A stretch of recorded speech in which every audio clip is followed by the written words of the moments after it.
आज कारगिल विजय दिवस के 21 साल हुए पूरे। राष्ट्रपति और प्रधानमंत्री ने ट्वीट कर सैनिकों के पराक्रम को किया याद। प्रधानमंत्री ने कहा कि उनकी वीरता आने वाली पीढ़ियों को करती रहेंगी प्रेरित।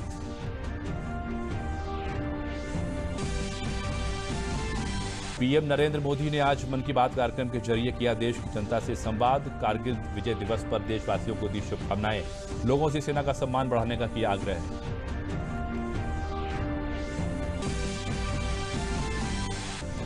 प्रधानमंत्री ने मन की बात में कहा, कोरोना का खतरा अभी टला नहीं। कोरोना से बचाव के लिए हमें ज्यादा सतर्क रहने की है जरूरत। ग्रामीण क्षेत्रों में देश को दिखाई नई दिशा।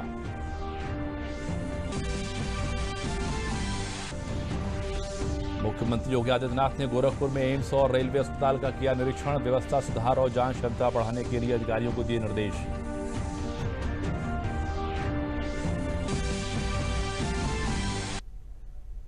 नमस्कार, मैं हूं प्रणव अग्नोत्री और अब समाचार विस्तार से। आज कारगिल विजय दिवस के 21 साल पूरे हो गए हैं। साल 1999 में आज ही के दिन भारतीय सेना ने पाकिस्तान के खिलाफ इस युद्ध में जीत हासिल की थी। भारतीय सेना के बहादुर जवानों ने अपने अदम्य साहस से दुश्मन के दांत खट्टे कर दिए थे। आज के दिन को कारगिल युद्ध में शहीद हुए जवानों के सम्मान में याद किया जाता है। कारगिल विजय दिवस की 21वीं वर्षगांठ के मौके पर रक्षा मंत्री राजनाथ सिंह ने तीनों सेनाओं के प्रमुखों के साथ राष्ट्रीय युद्ध स्मारक पर शहीदों को श्रद्धांजलि अर्पित की।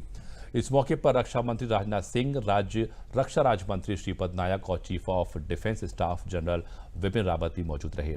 कारगिल युद्ध पाकिस्तानी सेना और घुसपैठियों को खदेड़ने के लिए 2 महीने तक लड़ा गया था, जिन्होंने द्रास, कारगिल और बटालिक सेक्टर में नियंत्रण रेखा के 7 चोटियों पर कब्जा कर रखा था।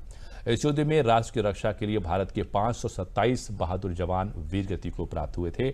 हमारी सेना की बहादुरी और साहस के कारण कारगिल युद्ध में दुश्मन को मुंह की खानी पड़ी थी।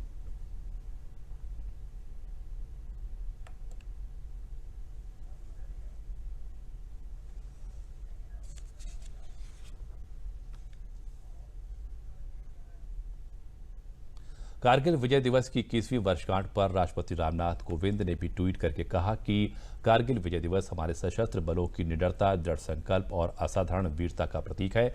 मैं उन सैनिकों को नमन करता हूं जिन्होंने दुश्मन का मुकाबला किया और भारत माता की रक्षा के लिए अपने प्राण न्यौछावर कर दिए। राष्ट्र सदा के लिए उनका और उनके परिवारजनों का कृतज्ञ है।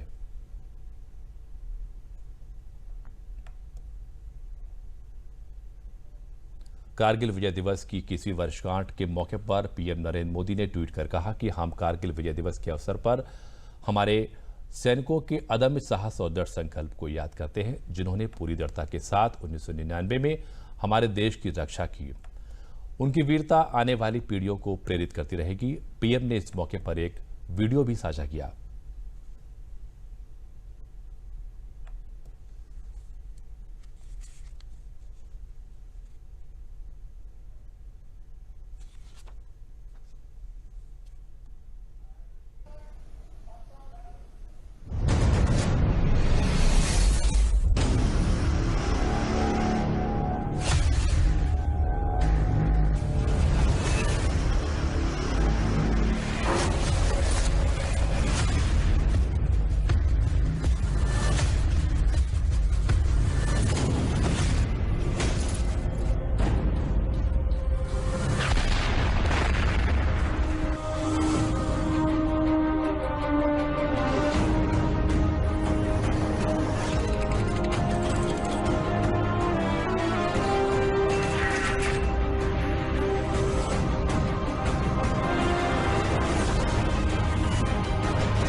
पीएम नरेंद्र मोदी ने आज अपने मासिक कार्यक्रम मन की बात के जरिए देश की जनता के साथ संवाद किया।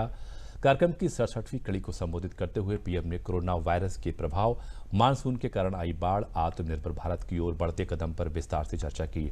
पीएम ने आज मनाए जा रहे कारगिल विजय दिवस की शुभकामनाएं देशवासियों को दी। प्रधानमंत्री ने सभी लोगों से सेना का सम्मान करने और उनके मनोबल को बढ़ाने का आग्रह भी किया। उन्होंने कहा कि हमें सोशल मीडिया का सदुपयोग करना चाहिए। युद्ध केवल सीमा पर ही नहीं बल्कि कई मोर्चों पर लड़ा जाता है। हर देशवासियों को उसमें अपनी भूमिका तय करनी होती है। महात्मा गांधी का मंत्र था कि यदि किसी को कभी कोई दुविधा हो कि उसे क्या करना क्या न करना, तो उसे भारत के सबसे गरीब और असहाय व्यक्ति के बारे में सोचना चाहिए। गांधी जी के इस विचार से आगे बढ़कर अटल जी ने कहा था कि करगिल युद्ध ने हमें एक दूसरा मंत्र दिया है। ये मंत्र था, कोई महत्वपूर्ण निर्णय लेने से पहले हम ये सोचें कि क्या हमारा ये कदम उस सैनिक के सम्मान के अनुरूप है जिसने उन दुर्गम पहाड़ियों में अपने प्राणों की आहुति दी थी। साथियों, युद्ध की परिस्थिति में हम जो बात कहते हैं, करते हैं, उसका सीमा पर डटे सैनिक के मनोबल पर, उसके परिवार के मनोबल पर बहुत गहरा असर पड़ता है। ये बात हमें कभी भूलनी नहीं चाहिए और इसलिए हमारा आचार, हमारा व्यवहार, हमारी वाणी, हमारे बयान, हमारी मर्यादा, हमारे लक्ष्य, सभी कसौटी में ये जरूर रहना चाहिए कि हम जो कर रहे हैं, कह रहे हैं, उससे सैनिकों का मनोबल बढ़े, उनका सम्मान बढ़े। कभी कभी हम इस बात को समझे बिना सोशल मीडिया पर ऐसी चीजों को बढ़ावा दे देते हैं जो हमारे देश का बहुत नुकसान करती है। कभी कभी जिज्ञासावत फॉरवर्ड करते रहते हैं, पता है गलत है लेकिन करते रहते हैं। आजकल युद्ध केवल सीमाओं पर ही नहीं लड़े जाते हैं, देश में भी कई मोर्चों पर एक साथ लड़ा जाता है और हर एक देशवासी को उसमें अपनी भूमिका तय करनी होती है। हमें भी अपनी भूमिका देश की सीमा पर दुर्गम परिस्थितियों में लड़ रहे सैनिकों को याद करते हुए तय करनी होगी। पीएम ने देशवासियों को कोरोना वायरस के बढ़ते प्रभाव के प्रति आगाह किया और कहा कि कोरोना का खतरा अभी टला नहीं है, हमें बहुत ही ज्यादा सतर्क रहने की जरूरत है। पिछले कुछ महीनों से पूरे देश ने एकजुट होकर जिस तरह कोरोना से मुकाबला किया है, उसने अनेक आशंकाओं को गलत साबित कर दिया है। आज हमारे देश में रिकवरी रेट अन्य देशों के मुकाबले बेहतर है। साथ ही हमारे देश में कोरोना से मृत्यु दर भी दुनिया के ज्यादातर देशों से काफी कम है। लेकिन साथियों, कोरोना का खतरा टला नहीं है। कई स्थानों पर यह तेजी से फैल रहा है। हमें बहुत ही ज्यादा सतर्क रहने की जरूरत है। मास्क से तकलीफ होती है और मन करता है कि चेहरे पर से मास्क हटा दें। बातचीत करना शुरू करते हैं, जब मास्क की जरूरत होती है ज्यादा, उसी समय मास्क हटा देते हैं। ऐसे समय मैं आपसे आग्रह करूंगा, जब भी आपको मास्क के कारण परेशानी फील होती हो, मन करता हो उतार देना है, तो पल भर के लिए उन डॉक्टर्स का स्मरण कीजिए, उन नर्सों का स्मरण कीजिए, हमारे उन कोरोना वॉरियर्स का स्मरण कीजिए। अब देखिए, वो मास्क पहन करके घंटों तक लगातार हम सबके जीवन को बचाने के लिए जुटे रहते हैं। थोड़ा सा उनका स्मरण कीजिए, आपको भी लगेगा कि हमें एक नागरिक के नाते इसमें जरा भी कोताही न बरतनी है, न किसी को बरतने देनी है। पीएम ने कहा कि कोरोना काल में हमारे ग्रामीण क्षेत्रों ने पूरे देश को दिशा दिखाई है। गांव से स्थानीय नागरिकों के ग्राम पंचायतों के अनेक अच्छे प्रयास लगातार सामने आ रहे हैं। उन्होंने कहा कि चुनौतियां तो आई हैं, लेकिन लोगों ने डटकर उनका मुकाबला किया है। एक तरफ हमें कोरोना के खिलाफ लड़ाई को पूरी सजगता और सतर्कता के साथ लड़ना है, तो दूसरी ओर कठोर मेहनत से व्यवसाय, नौकरी, पढ़ाई, जो भी कर्तव्य हम निभाते हैं उसमें गति लानी है, उसको भी नई ऊंचाई पर ले जाना है। साथियों, कोरोना काल में तो हमारे ग्रामीण क्षेत्रों ने पूरे देश को दिशा दिखाई है।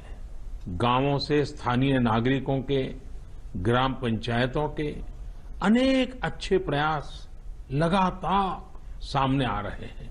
चुनौती आई, लेकिन लोगों ने उतनी ही ताकत से उसका सामना भी किया। मेरे प्यारे देशवासियों, सही अप्रोच से, सकारात्मक अप्रोच से हमेशा आपदा को अवसर में, विपत्ति को विकास में बदलने में बहुत मदद मिलती है।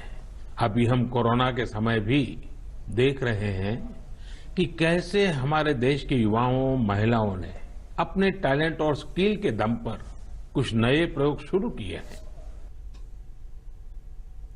कारगिल विजय दिवस पर प्रयागराज के संगम तट पर सैंड आर्ट के जरिए शहीदों को याद किया गया। इलाहाबाद विश्वविद्यालय के फाइन आर्ट डिपार्टमेंट के छात्रों ने संगम घाट पर सैंड आर्ट के माध्यम से कारगिल का स्वरूप प्रस्तुत किया। छात्रों ने सैंड आर्ट के माध्यम से भारतीय फौज के द्वारा टाइम से हमला करने और चौकियों पर कब्जा करने का दृश्य अंकित किया। साथ ही साथ युद्ध के दौरान घायल हुए और मारे गए सैनिकों का भी चित्रण दिखाने का प्रयास किया। इस अवसर पर मौजूद लोगों ने राष्ट्रगान गाकर सैनिकों के शौर्य को याद किया। सैंड आर्टिस्ट अजय गुप्ता ने बताया कि जिस तरह से भारतीय सेना ने कारगिल में अपने शौर्य से पाकिस्तानी घुसपैठियों को खदेड़ा था, उनके बलिदान को याद करने के लिए हम लोगों ने सैंड आर्ट किया है, जो कि आर्मी दिवस पर है। देखा जा रहा है कि आज हमारी भारत जो अपने अस्थायी रूप में है, तो उसका खाली रोल आर्मी का है, क्योंकि आर्मी की वजह से अपनी भारत जो है सुरक्षित है। तो हर जगह पे आर्मी को हम लोग सैल्यूट कर रहे हैं और आज उनको एक सम्मान के लिए हम लोगों ने सैंड आर्ट किया है। आज से ठीक 21 साल पूर्व हमारे पड़ोसी देश पाकिस्तान ने चोरी छुपे देश का ताज कहलाने वाली 18,000 फीट ऊंची पहाड़ी कारगिल पर घुसपैठ कर इस पहाड़ी को हथियाने का प्रयास किया था, किंतु भारतीय सैनिकों के पराक्रम ने पाकिस्तान के मंसूबों पर पानी फेर दिया और सबसे ऊंचे पहाड़ों पर लड़ी गई इस अनोखी जंग में भारतीय सेनाओं ने पाकिस्तानी सेनाओं को खदेड़ आज के ही दिन का एक मुकम्मल जीत हासिल की थी, जिसमें भारत के 530 वीर सैनिकों ने अपने प्राणों की आहुति दी, जबकि पाकिस्तान के 1000 से अधिक सैनिक मारे गए और उसे मुंह की खानी पड़ी। इस गौरवशाली जीत का सेहरा भारतीय सेना के युवा सैनिकों के नाम रहा, जिन्होंने अपने अदम्य साहस से इस अनोखी जंग को जीता, जिस कारण ही आज के दिन को भारतीय सेना विजय दिवस के रूप में मनाती है। फतेहगढ़ राजपूत रेजिमेंट सेंटर के परमवीर इस स्मृतिका को आज दुल्हन की तरह सजाया गया था, क्योंकि यह स्मृतिका कारगिल युद्ध में शहीद हुए वीर सैनिकों की याद में बनाई गई है, जिसमें इस युद्ध में अद्भुत शौर्य प्रदर्शन कर भारतीय सेना को विजय दिलाने वाले अनेक वीर सैनिकों की मूर्तियां लगाई गई हैं। रेजिमेंट के कमांडेंट ब्रिगेडियर राजीवपुरी ने कारगिल के वीर सैनिकों की याद में बने इस शहीद स्मारक पर पुष्प चक्र चढ़ाकर कारगिल युद्ध के वीर सैनिकों को अपनी श्रद्धांजलि प्रस्तुत की। भारतीय सेना ने विजय प्राप्त करी थी। आज के दिन हम अपने सारे शहीदों को नमन करते हैं, याद करते हैं और साथ ही साथ अपने राजपूत रेजिमेंट के भी जवान जिन्होंने उस समय बहादुरी दिखाई तथा वीर गति तो प्राप्त हुए, हम उनके भी लिए नमन प्रकट करते हैं। सोनभद्र के ग्रामीण अंचलों में आज कारगिल दिवस के मौके पर लोगों ने तिरंगे के साथ पूरे उत्साह और तन्मयता के साथ प्रधानमंत्री के मन की बात को सुना। लोगों का मानना है कि प्रधानमंत्री के मन की बात के हर एपिसोड में एक नई बात और उन बातों में नई जानकारी और सलाह जरूर होती है। आज के मन की बात कार्यक्रम में कारगिल से लेकर सूरीमान तक की चर्चा को लेकर विद्यार्थियों के हौसला अफजाई की बात काफी महत्वपूर्ण रही। लोगों का यह भी मानना है कि कोरोना के खिलाफ जंग में हम न सिर्फ सावधानी के साथ लड़ रहे हैं, बल्कि इस आपदा में अवसर तलाश करते हुए आत्मनिर्भर भी हो रहे हैं। श्रोताओं ने यह भी कहा कि सोनभद्र एक आदिवासी और पिछड़ा जिला है। यहाँ लोगों ने जंगलों के पत्तों से दोना, पत्तल और बांस से घरेलू सामानों को भी बनाना शुरू किया है। इतना ही नहीं, घर की महिलाएं अपने बगीचे के फलों से अचार, मुरब्बे और अन्य खाद्य पदार्थ भी बना रही हैं, जो निश्चित तौर पर आत्मनिर्भर होने की ओर अग्रसर हैं। आज आत्मनिर्भर के बारे में जो जानकारी दिए, इसमें बहुत ही अच्छा हम लोग को लगा। और आत्मनिर्भर हर गांव घर में लोग बन सकते हैं। जैसे बहुत से ऐसे जैसे तकनीकी है कार्य करने का, जैसे घर में हमारे माताएं बहनें रहती हैं अचार डालें। जैसे हमारे जो सोनभद्र जिला है, आदिवासी वनवासी गिरवासी हैं, यहाँ पे बहुत से पेड़ पौधे हैं, वहाँ से पत्ते तोड़े, पत्तल बनाए, दोना बनाए, ये भी आत्मनिर्भर में ही आता है। हर बार हम लोग सुनते हैं माननीय नरेंद्र मोदी जी का मन की बात, और हर बार कुछ ऊर्जा भरी बातें सुनने को मिलता है। मन की बात हम लोग प्रत्येक एपिसोड को सुनते हैं और हर बार हम लोग को कुछ न कुछ नया सीखने को मिलता है। आज के एपिसोड में निश्चित रूप से हम सबको प्रेरणा देने वाला एपिसोड रहा। अभी बोर्ड के परीक्षा में जो इस देश में मेधावी छात्र थे, ऐसे उन हमारे नौजवान साथियों से, बच्चों से मोदी जी ने बात किया, उनका हौसला बढ़ाया। इस तरह से पूरे देश के जो मेधावी छात्र हैं उनके अंदर प्रेरणा मिलेगी। एक दूसरी बात उन्होंने बताया कि 7 समुंदर पार सूरीनाम एक देश है, वहाँ जो सांस्कृतिक संबंध हैं अपने, वहाँ के राष्ट्रपति वेदमंत्र से अपने अपना शपथ पूरा करते हैं। इस नाते से हमारा जो सांस्कृतिक संबंध है उससे भी हमको एक दूसरे को प्रेरणा मिलती है। हम लोग जो है हमेशा माननीय प्रधानमंत्री जी के मन की बातों को सुनते हैं और प्रत्येक एपिसोड उनका नई ऊर्जा का संचार हमारे में करता है, नई नई जानकारियां देते हैं। आज संपूर्ण देश कारगिल दिवस के रूप में जो है मना रहा है। माननीय प्रधानमंत्री जी ने माँ भारती के उन वीर सपूतों को नमन किया जिन्होंने कारगिल युद्ध में अपने प्राणों का न्यौछावर कर दिया था। साथ ही उन की माताओं जिन्होंने उन्हें इस लायक बनाया कि देश की सेवा कर सके, उनको भी उन्होंने जो है नमन किया और संदेश दिया कि वीर सपूतों को पूरा देश जो नमन करे। गोरखपुर में मुख्यमंत्री योगी आदित्यनाथ ने एम्स और ललित नारायण मिश्र रेलवे अस्पताल का निरीक्षण किया। मुख्यमंत्री योगी आदित्यनाथ ने कोविड-19 हॉस्पिटल की व्यवस्था का जायजा लेकर चिकित्सा अधिकारियों को सख्त निर्देश दिए। मुख्यमंत्री ने कोरोना की जांच को और बढ़ाए जाने के निर्देश दिए।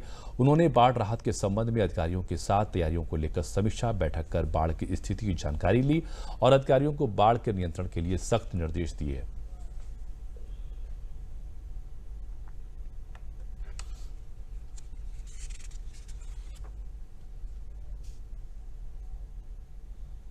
मुजफ्फरनगर शहर के केशवपुरी के रहने वाले एक परिवार ने कोरोना को मात दे दी है। उपचार के बाद पूरा परिवार घर पर आ गया है। परिवार के लोगों का कहना है कि स्वास्थ्य विभाग की टीम उन्हें हॉस्पिटल ले गई थी। उपचार के बाद एम्बुलेंस ने ही उन्हें घर पर छोड़ा। चिकित्सकों ने जो सलाह दी उसी के अनुसार उपचार किया। पूरा परिवार स्वस्थ और सुरक्षित है। बुजुर्ग से लेकर बच्चों तक परिवार के 8 लोग कोरोना पॉजिटिव आए थे, जो अब सभी स्वस्थ हैं।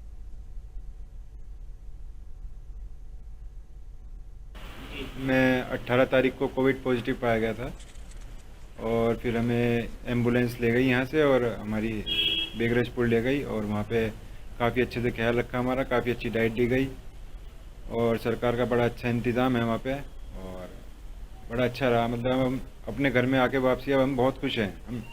हम लोग जैसे पॉजिटिव पाए गए थे, हमें यहाँ से एम्बुलेंस में लेके जाया गया और वहाँ पे हमारा बहुत अच्छे से ध्यान रखा गया। हम डाइट की बात करें तो बहुत अच्छी डाइट हमें दी गई, जैसे कि इसकी कोई दवाई नहीं है, हमें डाइट बेस पर ही ठीक किया गया और 10 दिन बाद हम लोग नेगेटिव होकर अपने घर वापस आ गए। हमें एम्बुलेंस से ही घर छोड़ा गया। सरकार की बात करूँ तो सरकार के इंतज़ाम बहुत अच्छे थे।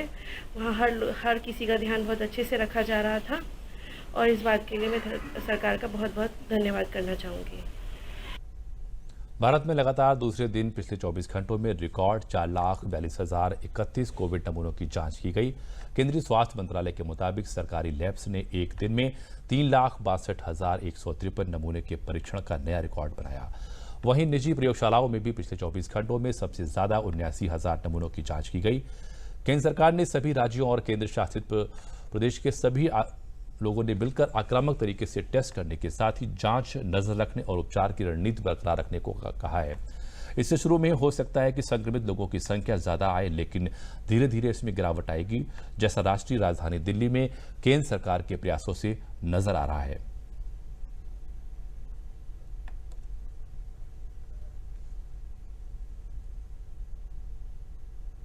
कोविड-19 से भारत की रिकवरी दर में और सुधार हुआ है और अब ये 63.91% हो गई है। अब तक कुल 8,85,576 कोरोना मरीज इलाज के बाद स्वस्थ हो चुके हैं। अभी देश में 4,67,882 सक्रिय मामले हैं। मृत्यु दर 2.31% है, जो विश्व में सबसे कम है।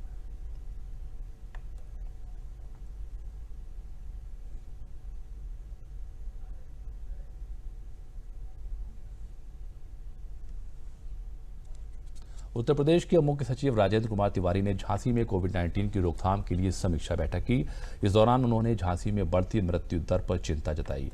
मुख्य सचिव ने कहा कि कोविड-19 से निपटना शासन की सर्वोच्च प्राथमिकता है। उन्होंने कहा कि सरकारी अस्पतालों में हर हाल में समय से बेहतर इलाज मिले, यह सुनिश्चित करना अधिकारियों का काम है। लापरवाही होने पर उन पर सख्त कार्रवाई होगी। मुख्य सचिव ने मास्क न लगाने वालों के खिलाफ कार्रवाई के बारे में भी जानकारी हासिल की। मुख्य सचिव ने कहा कि कोविड खतरनाक नहीं बल्कि ऐसी बीमारी है जिसमें बचा जा सकता है। व्यक्ति में अगर क्षमता है तब वो स्वयं सुरक्षित रह सकता है। मुख्य सचिव ने 19 की प्रोत्साहित करने की भी बात कही। व्यवस्थाएं की गई हैं, उसकी समीक्षा की है। जो प्रयास ये है कि इसमें संक्रमण को जितना अधिक से अधिक हो सके रोका जाए और इसके लिए यहाँ जो रणनीति बनाई गई है वो ये है कि एक तो घर घर जा कर के जो हमारे कंटेनमेंट जोन हैं, जहाँ पे केसेस आए हैं, वहाँ घर घर जा कर के डोर टू डोर सर्वे किया जाए। प्रत्येक व्यक्ति का सर्वे हो और जो भी लक्षण वाले व्यक्ति हैं उनकी जांच हो। इसके अलावा इसमें काफ़ी काम इन्होंने शुरू कर दिया है। लगभग 218 टीमें नगर में बनाई गई हैं जो कंटेनमेंट जोन में जा रही हैं। दूसरी स्ट्रेटजी टेस्टिंग बढ़ाने की है। अभी जो यहाँ पे टेस्टिंग हो रही है वो एवरेज औसतन 700 टेस्ट पर डे हो रहे हैं। इसको बढ़ा के 2000 टेस्ट पर डे किए जाएंगे ताकि जो भी संक्रमित व्यक्ति हैं उनकी पहचान हो जाए और उनको आइसोलेशन में या हॉस्पिटल में जहां आवश्यकता हो वहां रख दिया जाए। लगातार बढ़ रहे कोरोना संक्रमण को लेकर कानपुर पहुंचे प्रदेश के मुख्य सचिव राजेंद्र कुमार तिवारी ने जीएसवीएम मेडिकल कॉलेज में कोविड-19 के संक्रमण से बचाव और नियंत्रण को लेकर अधिकारियों के साथ बैठक की। मुख्य सचिव ने कोविड मरीजों की मृत्यु दर में कमी लाने के लिए आवश्यक व्यवस्थाएं सुनिश्चित करने, सर्विलांस टीमों द्वारा डोर टू डोर सर्वे की नियमित समीक्षा करने और कंटेनमेंट जोन में विशेष ध्यान दिए जाने के अधिकारियों को निर्देश दिए। उन्होंने कोविड पॉजिटिव मरीज के मिलने पर अतिशीघ्र संबंधित कोविड अस्पताल में रियल टाइम मॉनिटरिंग करते हुए भर्ती कराया जाए और मरीज के स्वास्थ्य की नियमित निगरानी रखने के साथ ही परिजनों को मरीज के स्वास्थ्य की जानकारी से अवगत कराने के भी निर्देश दिए। मुख्य सचिव ने जनपद में कोविड की टेस्टिंग क्षमता को जल्द ही बढ़ाकर 3000 किए जाने के साथ एंटीजन टेस्ट बढ़ाए जाने के संबंध में निर्देश दिए। उन्होंने कहा कि हम टेस्टिंग बूथ बनाने के साथ ही मोबाइल टेस्टिंग वैन भी चालू कर रहे हैं। वहीं शासन द्वारा होम आइसोलेशन की व्यवस्था भी कर दी गई है। कंट्रोल करने के लिए, बेहतर मैनेजमेंट के लिए आज मैं स्वयं और इसलिए स्वास्थ्य मेरे साथ आए हैं। पिछले 2-2.5 घंटे से हम लोगों ने इसकी समीक्षा की है। सारे अधिकारी और टीम इसको नियंत्रण करने के लिए प्रभावी ढंग से लगे हुए हैं। इसके पहले अभी शासन विभाग के अधिकारी आए थे। हमारा प्रयास ये है कि कोविड-19 से किसी की मृत्यु ना हो। लक्ष्य हमारा यह है कि हम मृत्यु दर को फिलहाल 1% से कम करें और बाद में ख़त्म कर दें। कोविड-19 से कोई पैनिक करने की या घबराने की आवश्यकता नहीं है, लेकिन अगर इसमें आवश्यक सावधानियां बरती जाएं, लोगों का सहयोग मिले और लोगों को जागरूक किया जाए तो इसका नियंत्रण संभव है। बुंदेलखंड के जनपद हमीरपुर में जल संरक्षण और जल संचयन हेतु सरकार ने विशेष जोर दिया है।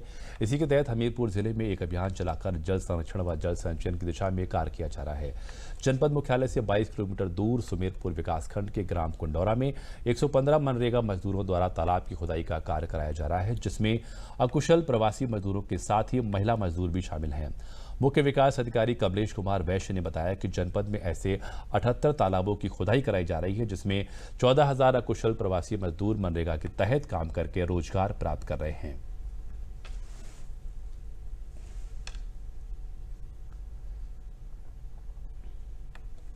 पूरे बुंदेलखंड में बहुत एक विशेष अभियान चलाया गया है और उस तहत हमारे हमीरपुर में भी हम लोगों ने लगभग 76 बड़े नालों को लिया है।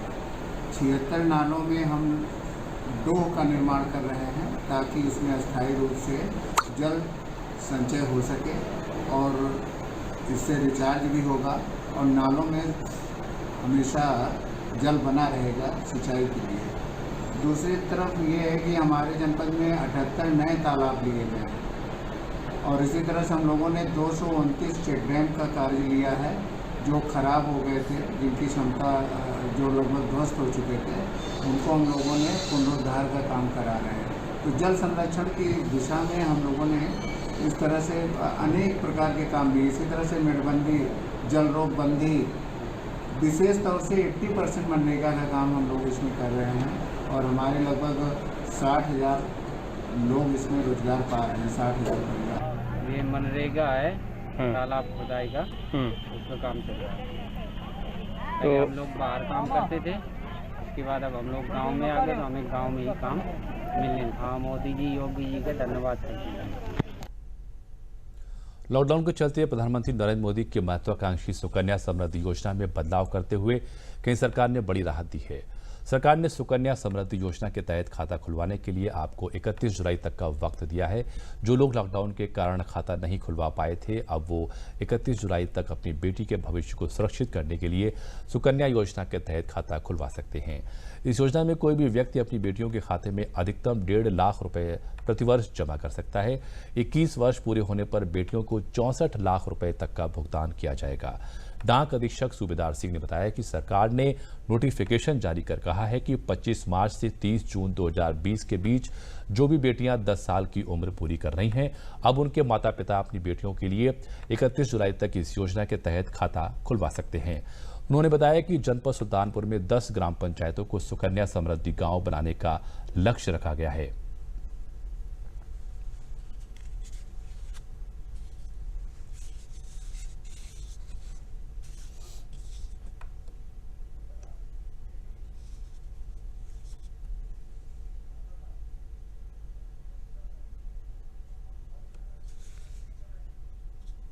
जंग आज़ादी के सिपाही रह चुके बरेली के स्वतंत्रता सेनानी स्वर्गीय शांति शरण विद्यार्थी ने देश की आज़ादी में विशेष योगदान दिया था। अंग्रेजी हुकूमत से देश को आज़ादी दिलाने में जेल तक जाना पड़ा था। स्वतंत्रता सेनानी शांति शरण विद्यार्थी छात्र जीवन से ही क्रांतिकारी बन गए थे। उनका नाम आंदोलनकारियों की सूची में तब आया जब वो 1942 के स्वतंत्रता आंदोलन में भाग लिया था। तिलक इंटर कॉलेज में अंग्रेजों भारत छोड़ो का नारा लगाते हुए तमाम आज़ादी के मतवालों के साथ कोतवाली पहुंचे, जहां उन्हें गिरफ्तार कर लिया गया और 3 महीने के लिए जेल भेज दिया गया।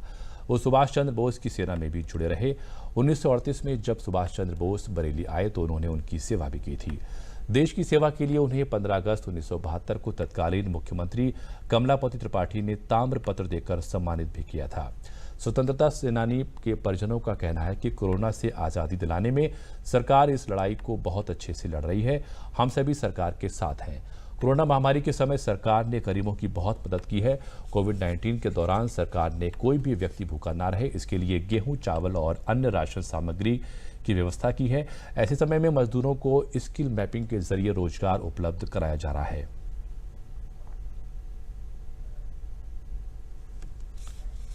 और अब अंत में प्रमुख समाचार एक बार फिर। आज कारगिल विजय दिवस के 21 साल हुए पूरे। राष्ट्रपति और प्रधानमंत्री ने ट्वीट कर सैनिकों के पराक्रम को किया याद। प्रधान पीएम ने कहा कि उनकी वीरता आने वाली पीढ़ियों को करती रहेगी प्रेरित।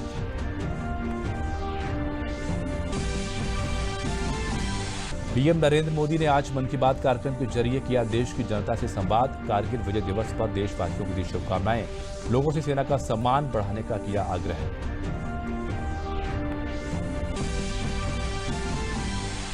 प्रधानमंत्री ने मन की बात में कहा कि कोरोना का खतरा अभी टला नहीं है। कोरोना से बचाव के लिए हमें ज्यादा सतर्क रहने की जरूरत है। ग्रामीण क्षेत्रों ने देश को दिखाई नई दिशा।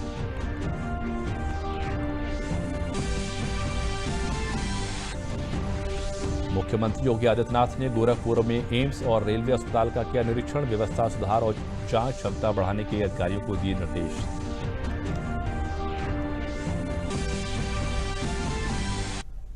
और इसी के साथ समाचार समाप्त हुए। नमस्कार।